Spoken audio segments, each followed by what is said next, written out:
years ago, that to some degree I continued to do to this day, although it has shifted as my own internal work has become more Advaita directed, if you will, and less the mechanisms of the practice I'm about to teach you. But the practice I'm about to teach you served me for many years, and it would really be sort of categorized under the work, asking, wanting, needing, trying to find something in yourself that will bring you into spiritual focus. It's a really good practice for what I call distracted mind. Distracted mind is a condition many people find themselves in at various points along the way, and so how you get yourself into yourself is sometimes an issue for people. And if that's an issue for you at any point along the way, this is something you can use. It is a practice that is effortful.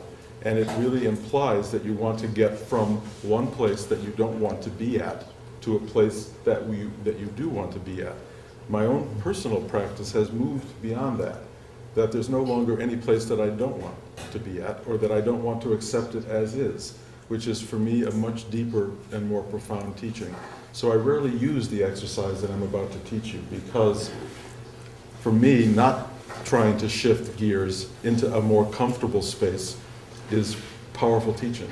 And shifting gears is sometimes a willful act of the ego, if you will. On the other hand, trust me, there are days where you'll be grateful to have an exercise like this. And there are times, even for me, when I realize I've got to take this in and do it. It's an exercise called the double breath, which I will get to in a minute, but there's a groundwork to give you before that. And these are all things that were taught to me by a teacher named Rudy, who was this New York City, I told you a little bit about him yesterday, a New York City Jewish, Brooklyn-born businessman, sold Buddhas, really, and traveled around the world gathering this enormous collection, which is now represented in the Metropolitan Museum. And it's everywhere. And he became, in the course of all of this, a fairly wealthy man who gave classes for nothing, which for me became a model of how one teaches. You don't sell people water when they're thirsty. It's just not appropriate.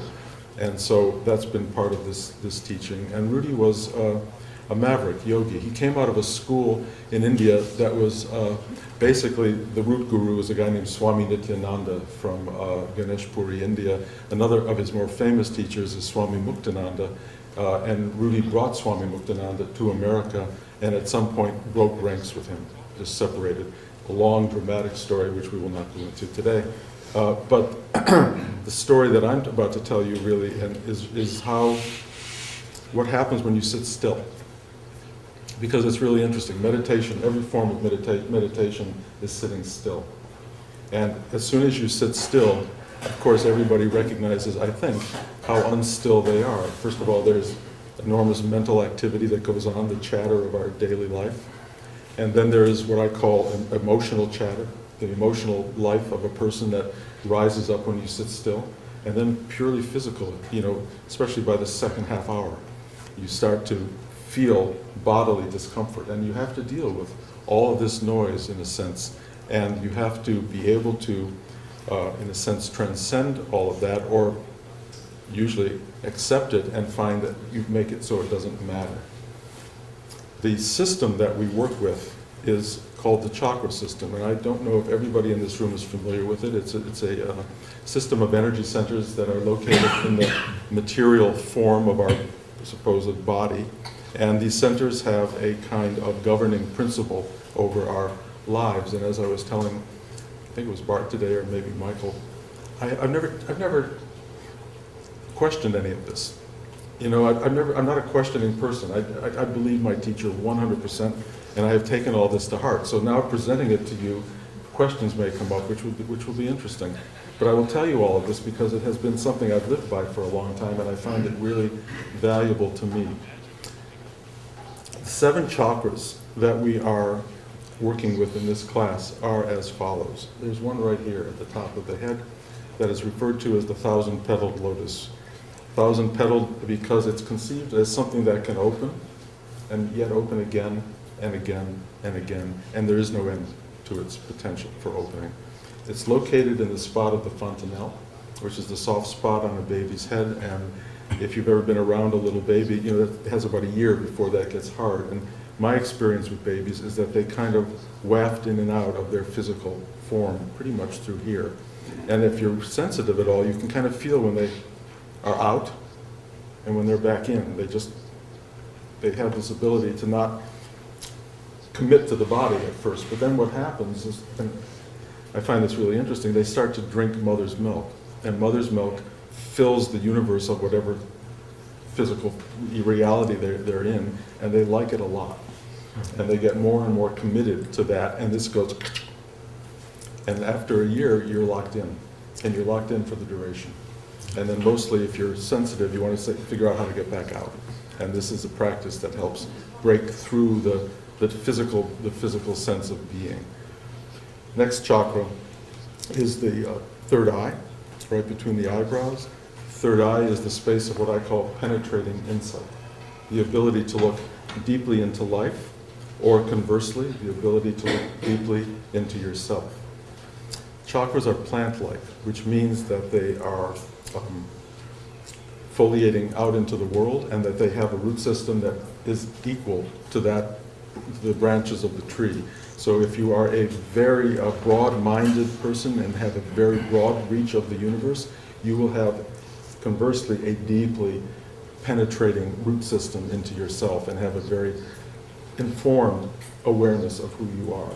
If you are a very stunted plant, you will have a very stunted root system. And each of these, by the way, can grow. Each of these can emerge and change. This chakra, when it is opened very deeply, becomes what I call the source or the seat of wisdom. But mostly when it opens, and people in America or in many cultures look for kind of trumpets to blow when the third eye opens, like, but it doesn't do it like that. The third eye, when it opens, feels like what you feel when you understand something. So if you are 2 + 2 is 4. That's what it feels like. But if you have, like I did last week, an idea of how to finish a movie that I hadn't been able to figure out for a long time, it goes, it's huge. And you go, oh my, you just like, it's like overwhelming. And the first time that ever happened to me was with Jacob's Ladder, when I suddenly understood what I was writing. And I couldn't sit down for like 2 hours. I just spun around the room just with thrilling energy, and it all came right through here. The next chakra is the throat chakra, the space of communication, the ability to share yourself with another human being. This chakra is, in a way, the seat of ego, because it's where you present yourself to others. It's also the space in which you communicate with yourself. So when you communicate with others, when this chakra is really flowing, it's like when you're with your best friend and you just have total ease of communication. And there's a real dialogue taking place. And when it's obstructed, it's like when you go to a job interview and somebody says, so tell me about you. And that's how you feel it. That's really where it's at. When you really have this chakra open deeply, inwardly, it becomes, if you will, the source of prayer. This is how you speak to yourself. And I find that babies, when they're born, are trying to express this chakra more than anything, and they create this kind of undifferentiated crying. And then it becomes more differentiated, and good parents can tell the difference between, of course, one cry and another. Then it becomes speech, and then sometimes it becomes eloquent speech. Eloquent speech means that you're speaking from being rather than transmitting from your ego mind. So watching a flowing throat chakra is very powerful, and it's really wonderful when you have a good therapist. It's very good when you have a good friend or a parent who really shares. Heart chakra is everything you imagine, solar plexus chakra. Eric, I'm going to suggest not to write it down. I'll tell you why. When it goes through the brain into the pen, it doesn't sit. It's something you're going to go back to, and it will never be as alive when you read it on the page as it is in the moment of transmission. In general, I think that's true. So the heart chakra is clearly love, empathy, sympathy for everybody else, anybody else. It can just be one person, or it can be multitudes, really. and it's also for yourself. And of course, in my years of teaching, I find people who are really fairly good at loving others, but there's a real disconnect when it comes to loving themselves. And we have a lot of false ideas about loving ourselves as a kind of self-aggrandizement, but it's not that. It's really caring deeply about the self and feeling a kind of acceptance, if you will, or forgiveness or allowing that all takes place in here. It makes it possible for you to say yes to you. And so many people fail in this. And what I see is because they become weakly rooted as plants, when something happens to the outer demonstration of love, like somebody doesn't love them back or somebody leaves them, this thing shuts down and they don't have a regenerating capacity. The root system isn't there.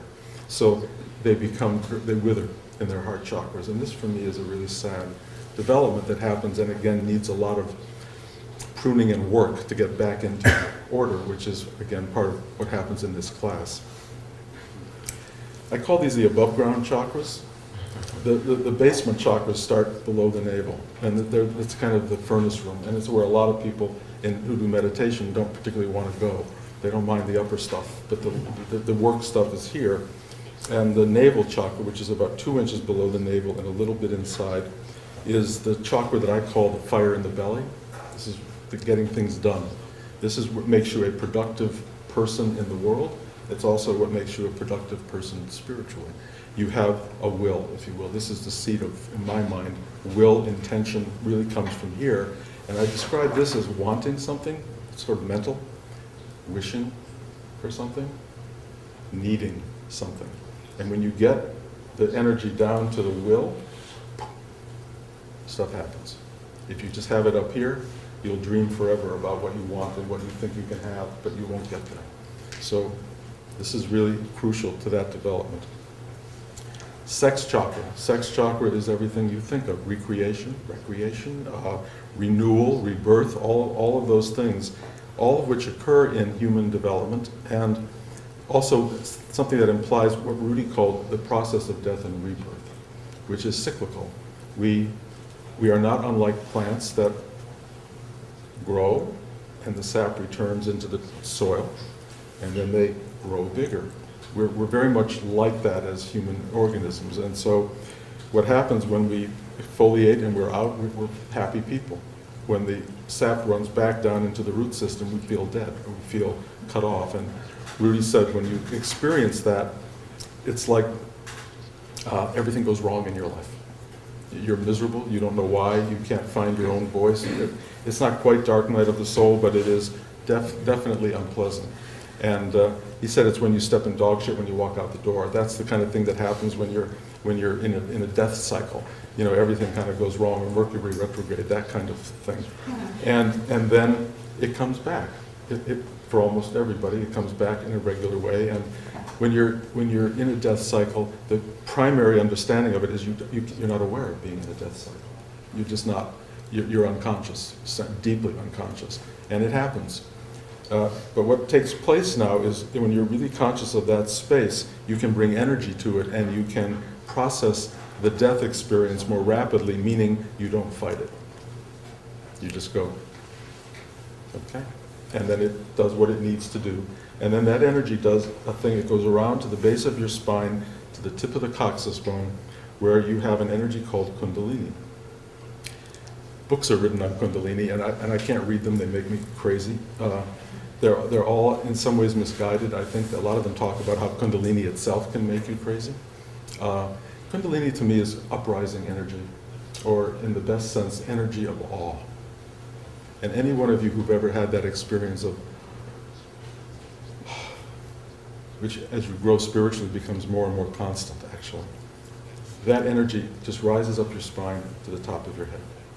And it goes up your spine either very gently or in a kind of a curlicue fashion, which is why this Kundalini energy is called serpent energy in India, because you actually feel it go like that.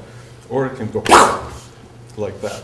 And if it does that in a very strong way, you literally can be thrown off your seat. And when I used to sit with Rudy, I used to sit in chairs like this, and then I would find myself on the floor, and I said, I better learn to sit on the floor. And so that's what I've been doing ever since. And it's not a dangerous thing, but it is a very strong rush of energy.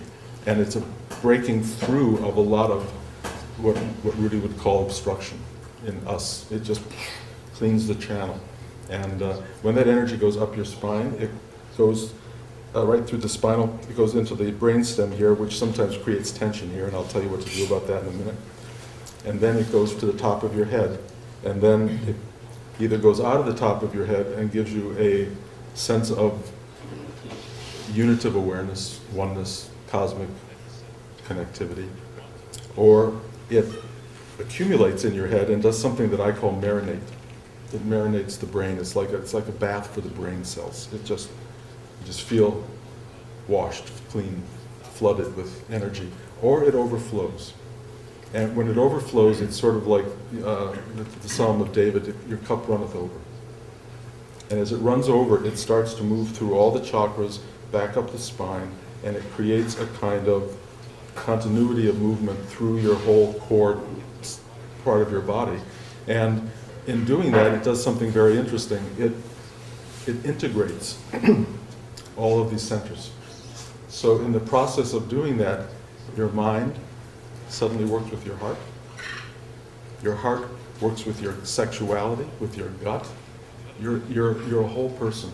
You become a whole person, and that person is a highly functioning person in a material sense, bless you, in a material sense and in a spiritual sense. It allows for real complete functioning. And Rudy said, this integration is not the goal of spiritual life, it's the beginning of it. Because to present a broken vessel to the universe is not necessarily the best gift you can give to oneness. Bless you. Do you need tissue? So, this is the system that we use. The energy will at some point in everybody begin to rise up the spine. You may feel it in dramatic terms, you may feel it just very subtly.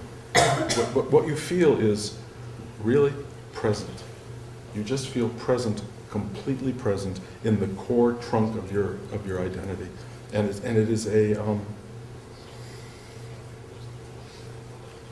sense of being right in yourself, which is a worthy thing all by itself. Now, working with this system in this class involves an exercise, which I'm now going to tell you, which is called the double breath, which is the thing that Rudy used to introduce us to. When I first met him, actually, I went to his store, and he took me outside and put out 2 chairs like these over the subway gratings. He was on 7th Avenue, right next to the Village Vanguard, which is now a pizza shop. Excuse me, a pizza store. But it used to be this amazing place with these huge Buddhas. I mean, the shop was about half the size of this room, maybe a third of the size. But the window had this Buddha that was about 12 feet long. And you walked in there and you suddenly had, it was like Alice in Wonderland. You walked into Wonderland, because it was another world, off of 7th Avenue into a place with Buddhas all the way to the ceiling, and this big fat cherubic guy who just emanated energy. Just unbelievable energy. And anytime you walked in there, you went, and you just, you just felt so extraordinarily alive. Or you were like me. I would have to walk around the block 3 times to get enough courage to walk into that store, because I never felt worthy or ready to be in that space. But then I would just do it, and the minute you walked in, of course, you knew you were worthy, because it invited you in, it welcomed you. So the exercise Rudy taught me on the subway grating, he taught me in about 2 minutes. I'm going to give you a little bit longer version of it. But it's basically this. Rudy said, what we do is an eyes open meditation, and it's a transmission from teacher to student. This is an exercise he got, I don't know how he got it, but from Swami Nityananda, who we only met once. But in that one meeting in India, it changed his life, and he had what I call a complete computer download. It was like Nityananda saw an open vessel, and he went, and he just took all the files and just put them right into Rudy. And Rudy spent all of these years trying to figure out now, how do you work with this? And what he came up with is this process. And Rudy would talk about the eyes open meditation as being a transference that comes from him, but again, not him, through him, really, to every person who he's sitting with. And he does it through the eyes, the two physical eyes and the third eye. So the energy is a kind of trident of energy that you draw on by simply opening. And he said it was like sucking on a straw. It's really gentle. And you just feel the energy come in. I describe it as sitting across the table from somebody who is totally beautiful and you are completely in love with. It's really like that. And it's really interesting in our culture, you know, we're not allowed to look at each other. Not for very long. You know, it's like, what do you get? 2 seconds, a second and a half, and then you're supposed to look away. You know, you avert your eyes. If you want to learn about this, sit on the subway in New York City. It actually gets dangerous if you hold locked in with anybody. But the magic of looking at another person without fear of being discovered or fear of being vulnerable to them, the idea of doing that is all by itself very powerful. So a lot of what happens in this class has nothing to do with spiritual anything. It's just connection between two people. And fearless connection, because you will discover, some of you, I do, that when you just lock eyes with somebody, there comes a moment where your heart goes, you get scared. You want to look away because you're going to see too deeply. And you look away, you break the connection. This is about not breaking that connection and seeing what happens when you really look at somebody. And dealing with the fear and dealing with the strangeness of it, and are they seeing all the deepest secrets of my life and all that stuff that people bring up. It's trust. It's about unbelievably deep trust. And Rudy said you draw the energy in through your physical eyes and through your breath. So there's energy around us, as we all know. They call it prana, and there's a million other names for it, but it's a vibrating energy. And you just inhale that through your nostrils, not through your mouth is what he's saying, because he wants the energy to go up here into the third eye area, where he says it mixes with the energy coming through your eyes and becomes kind of a nutrient for your spiritual system. And so you get that mixture, and then you inhale. And as you inhale, the energy rides the current of breath down past your throat. When it goes to your throat, you can swallow, and that helps open the throat chakra. And you keep inhaling until the energy goes into your heart chakra, right in the center of your chest. And you hold your breath for about 10 seconds. Not a breath holding contest. If you hold your breath for 3 minutes, it's not going to work better than if you hold it for 10 seconds. You just want it to get still, because in that stillness, you really can begin to have what is really the most important part of this class. You express a wish to surrender. And he says literally you ask for help to surrender. 2 terribly important components. Asking for help. Help implies that, one, you can't do this alone, and that there are forces out there that will help you.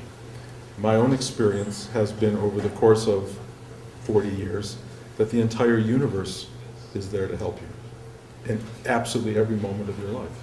It is there to take care of you in ways that are beyond understanding, really. And when you do understand it, or you get insight into it, you start dissolving in tears because it's so unbelievably beautiful.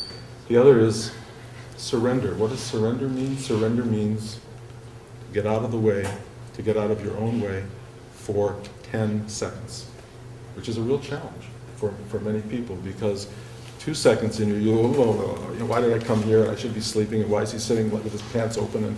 And all that kind of stuff starts to come up in people's minds, and so even 10 seconds is hard, but you try for 10 seconds to ask inside for help to surrender. And you'll feel stuff. And what you feel is somewhat predictable. Love, sweetness, well-being. Something I describe as kind of arriving home. Walking through the door on a cold night and the fireplace is on. That's what it feels like. It's like, in your heart chakra. It can also expand in a very large way and you'll feel, in my case, like I love the universe. I love everybody in it. It's indiscriminate. It's wildly expansive, and you just feel this enormous love for individuals, one-on-one, or for being itself. It all comes from here. You exhale a fifth of the breath that you took into your heart chakra, and you inhale a second breath. Again, the nutrients come in through here, down through here, and you bring it past the heart down to the navel chakra, which is why my pants are unbuckled. Because I have a belly, and if you try to breathe down here and your pants are tight, it's not going to work well. So I sit down and I make room, and those of you with bellies, before we start the practice, might want to do the same thing. You bring your attention down here. Again, you ask inside for help to surrender. And then you expand your belly down and out a little bit. It just brings more gravitas, if you will, to this place. The experience at the navel chakra is very like the heart chakra, only it's deeper. It's more grounded. And you do the same thing. You ask inside for help to surrender. The same experiences that you have in your heart will happen down here, but they will be bigger. Whatever energy you feel there, you try to bring it down into your sex chakra. Occasionally it will be eroticized. You should not get caught up in that. Or if you do, do. But let that energy then move around to the base of the spine, and sometimes you have to direct it down there because a lot of us don't, it doesn't follow the path quite so easily. You have to really bring it around. When it comes to the base of your spine, you're allowed one of two movements that you're allowed in the class. And when we start practicing, I'm going to ask you not to move for the entire class, that you sit perfectly still, but you can do this, which kind of sends a signal to the energy at the base of the spine, and it will do one of those things I described before. Rise up, curlicue, or shoot up your spine. When it goes up your spine and it goes from the spinal column into the brainstem right up here, what happens is you may get tension in your neck. If that happens, you can do this. And then it will go to the top of your head and do the things I described before. Vast, vast sense of being, marinate, overflow, and you just feel the sense of core movement in your body, which is, I would call life. You feel really alive, very present, very internalized. So your mind is not running out into the ether, it's right here, where you are. Where it's as close as you can get to you, whatever you is. It's a very strong sense of being present. You do this double breath maybe 8 to 10 times in a half hour. Otherwise, you breathe normally. So that you try it and you see what happens. And then here whenever I give the introductory class, I totally contradict myself. And this is important. The double breath is an enormous tool if you are not present.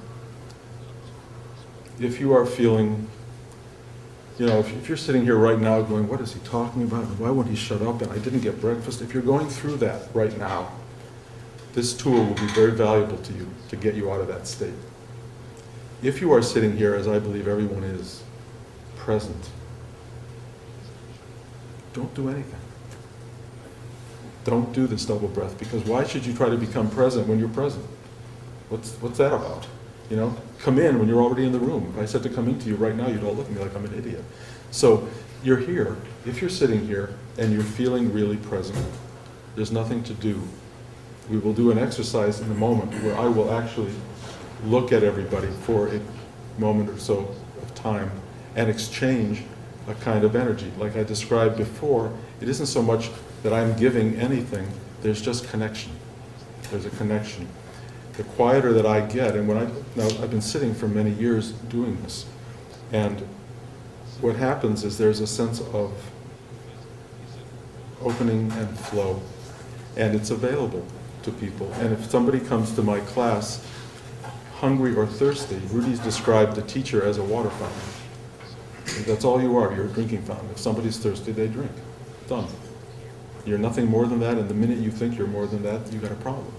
So all I try to do is be available to you, and all you try to do is to either draw this energy in with the breath or just Again, sit across the table from somebody you're in love with who's really beautiful. And I know you're not in love with me, and I'm not particularly beautiful. But I really do have an unbelievable capacity. Well, it's not unbelievable. I have a capacity to love. I'm a very heart chakra person. And I cannot and do not restrain that at all. And all I want to do is emanate or be that. And all I want for you is to drink it in, or to just be present with it. And if it has any effect on you, wonderful. And if it doesn't have an effect on you, wonderful. There's nothing to be gained or lost, really, but it's an opportunity to taste something very sweet. It's like I'm sitting here handing out the best apples you've ever had in your life, or nectarines, or whatever your thing is. And so take a bite. And if you don't want to bite, that's fine too. You know, if you want to close your eyes and just zone out, or be in your own space, that's fine. But what I'm going to do is share this moment with you. I will tell you the rules that Rudy brought to this class, just so I feel I've completed this. His first rule was no drugs that affect psychic nervous system, so that if you're doing like LSD or marijuana or any of the psychotropic drugs, even if you're doing them sacramentally, Rudy said, he said, fine, you can do that, don't come to this class. Rule number 2 was, he said, don't talk about your experiences with other people in the room or in the class. And he did that for a very simple reason, because we're all so wildly insecure that everybody else's experiences seem more valid than our own. It's not true. Your experience is your experience. Comparing them only makes the mind crazy. So he said, don't talk about it, knowing fully well that you will. But it's just so you understand the reasoning why you don't.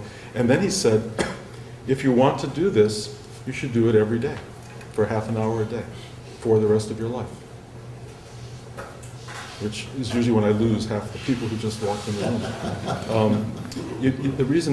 room. That's frightening, the idea of committing to anything for a lifetime. And but it wasn't frightening for me. I don't know why. When I met Rudy, there was no hesitation. I was willing and ready at that moment to say yes to a whole life of this, and have actually. I mean, until I met Bart, I actually sat every day for half an hour, and I can't tell you why. After I met Bart, I stopped sitting, except that something happened in me that said, my sitting is no different than my getting up.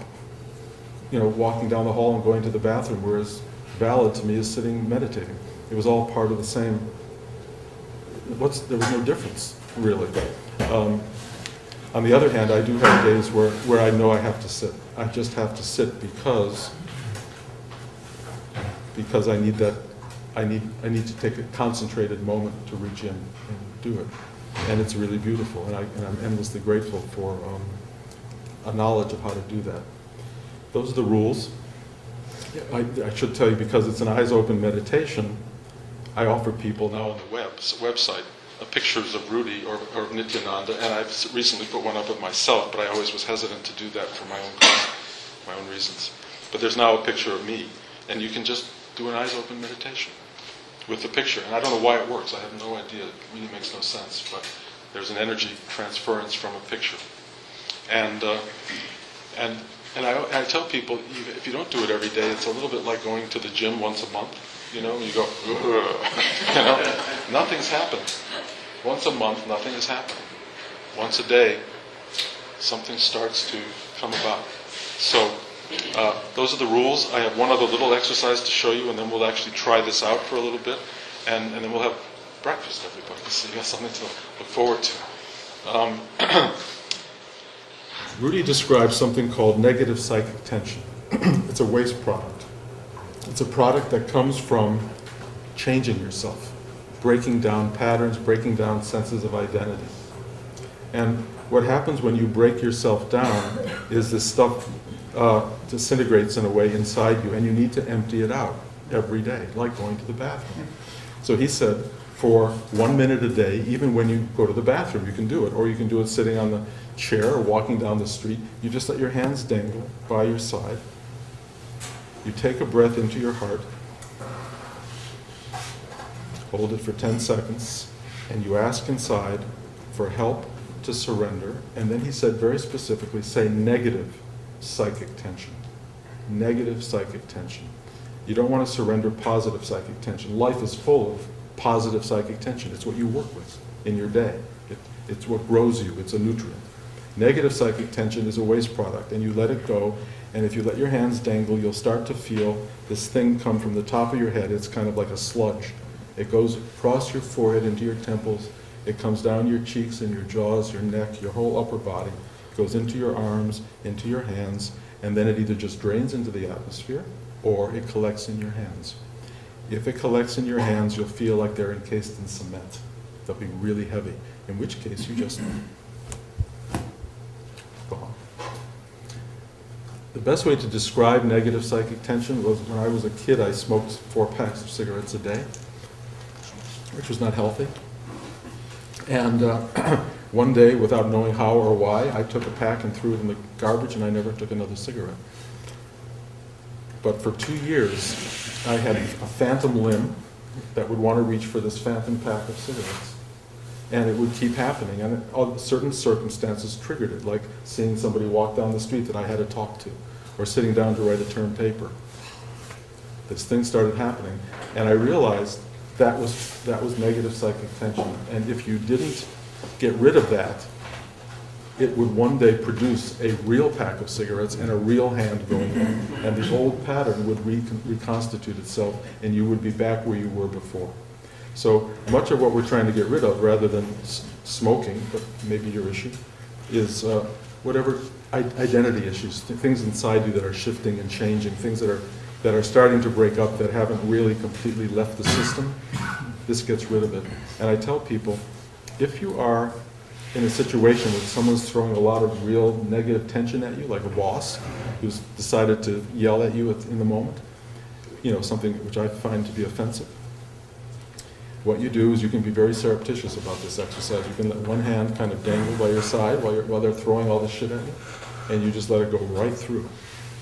Surrender it and surrender it like that. And they have no idea what just happened. All they know is they have just emptied out into you, and it's gone. And rather than having this building tension, which they're looking for and trying to create, it's not there. And they will almost inevitably say to you, look, I don't know what got into me, I had to say, but they'll have a whole different approach to you at that moment. It's very valid, and it's nothing else that you take away from this today. You can use that. It's free. It's yours, and it can be very helpful. So that's it. That's the class. This is how I introduce people to the class when they come to my house, and this is basically what Rudy taught me in abbreviated form. So forgive me for elaborating it, but I wanted it to be sort of given to you as a kind of a whole package, so you understand how and what I do and why I do it. In the Advaita school of yoga, just being present is enough. While we're sitting now, allow yourself to just be present. But if you want to try the double breath and see how it works, feel free to do that. Do be prepared. I don't know where each of you are at this moment. It can and sometimes get strong. You may get sudden rushes of energy and movements, kriyas they're called, which is completely fine. And if that's what happens, don't be thrown by it. And Rudy would say, well, when we were sitting in class, people would often fall into somebody else's lap. He said, it's none of your business. None of your business. Your class is your class. Just sit and do your work, stay attuned, and see what happens. So I would suggest, I tell people to put their hands on their knees with their palms up, forefinger and thumb together. Interesting thing about the palms, if you want to see the most vulnerable position a human being can get into, it's palms like this. Your palms are very indicative of your inner state. So if you see people like this, it usually is an indication of some kind of protection, protecting themselves from whatever is perceived as a threat. This is as vulnerable as you can get. It's not comfortable for a lot of people, but if you can even just do this in a situation where you feel threatened, the opening to this will make you much stronger as a person. This thumb and forefinger together just holds the energy inside, so it's not spilling out. when I work, and this is something that started about 7 or 8 years ago, a lot of mudra occurs, a lot of hand movement, and it's a kind of additional transmission. I do not understand it at all, but it feels like, to me, it is working the connection with each person, if it happens. And it seems to be almost like psychic operation on a very molecular level. It works with like little knots inside people, and it just goes, and it frees something. I can't explain it. And you know, it may be illusory. I can't tell you for sure, but it doesn't feel illusory in the time that it's happening. So let's do this. And you know, if you like it, fine. If you don't like it, if this is really feeling like a bullshit session, close your eyes and don't fight it, and don't be angry at me, because that doesn't help the atmosphere. I'm doing the best I can in terms of what I believe to be a rather extraordinary, simple teaching. But you had a question. Is that all right? Just to clarify, double breathe, taking in, taking out, is that the double? I'll give it, this is always the case. You're not going to remember everything I said, and I really don't care. What I tell people is, and it's going to be a little different with this group because you're not going to be my students, but I tell people if they ever want to have a question answered, I am available by phone 24/7. I am available on the internet, and people can talk to me personally. I'm always available to talk about this. I always tell them, not about your screenplay or your love life, but I will talk about your spiritual life.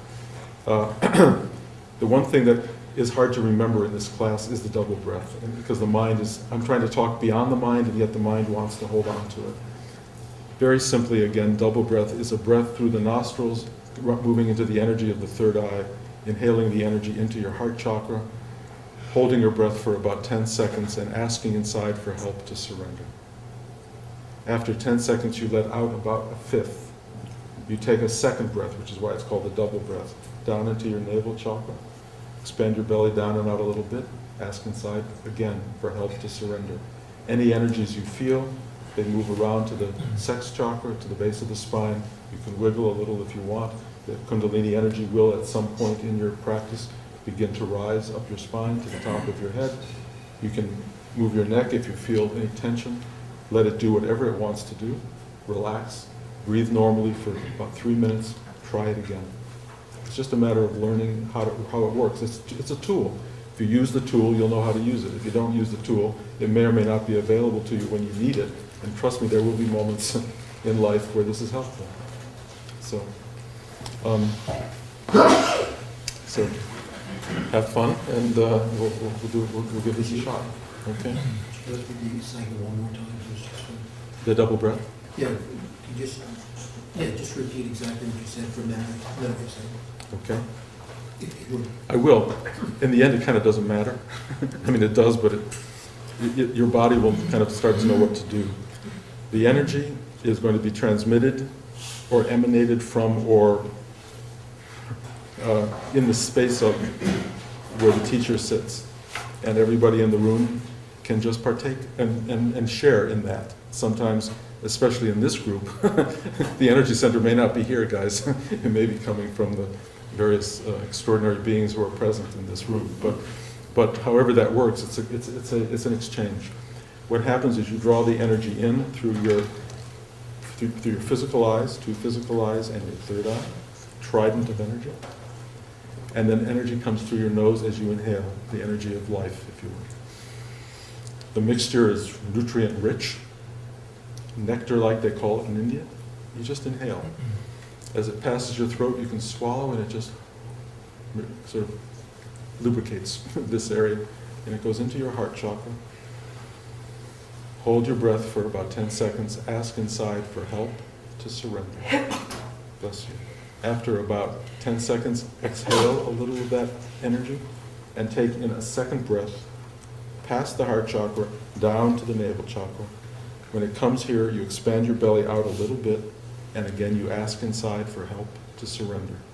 Whatever you feel, try to allow that energy to move down to the sex chakra and around to the base of the spine, where you can wiggle or not, and the energy will start to rise up your spine.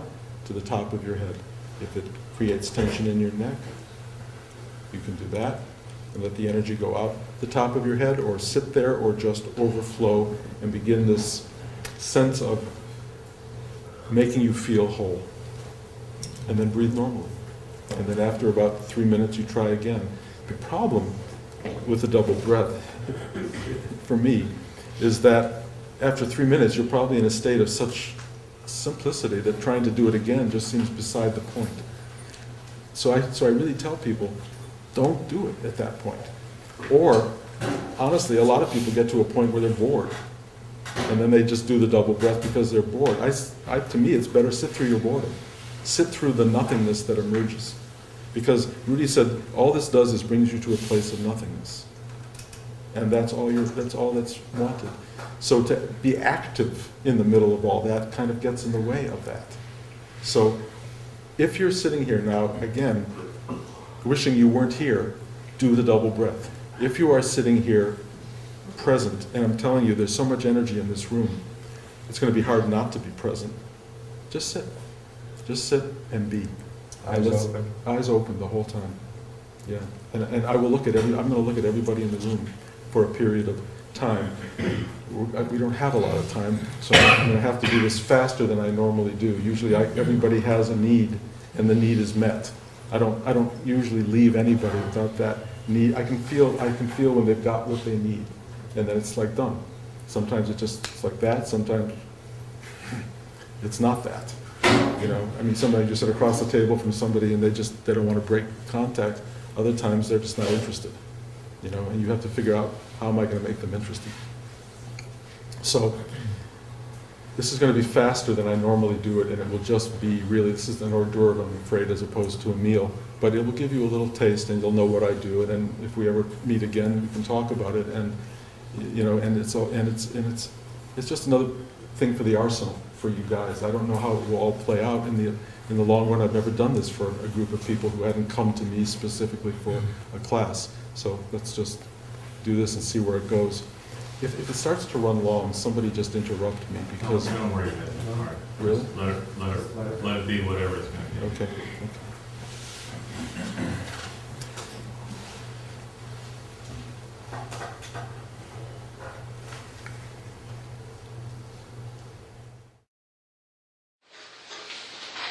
Usually after class I talk for a bit.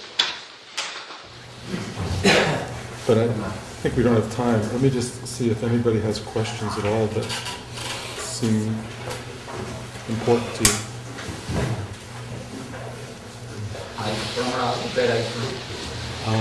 I live both in Los Angeles and in New York. At the same time.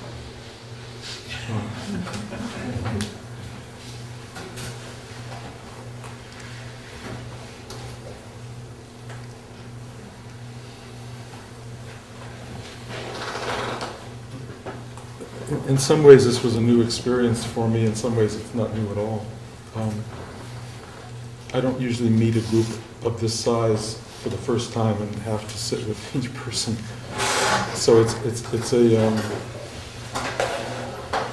in some ways it's a lot of work. In some ways it's no work at all. It's mostly,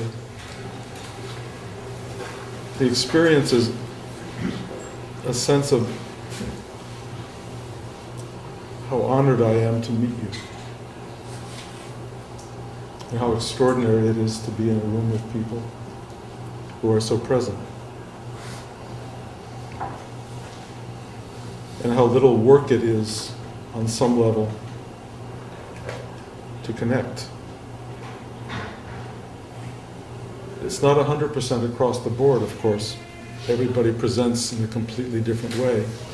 And in a sense, what I'm trying to do, and I hate to use the word trying, and I hate to use the word do, but there is a synchronizing that takes place with each person, so that there is flow.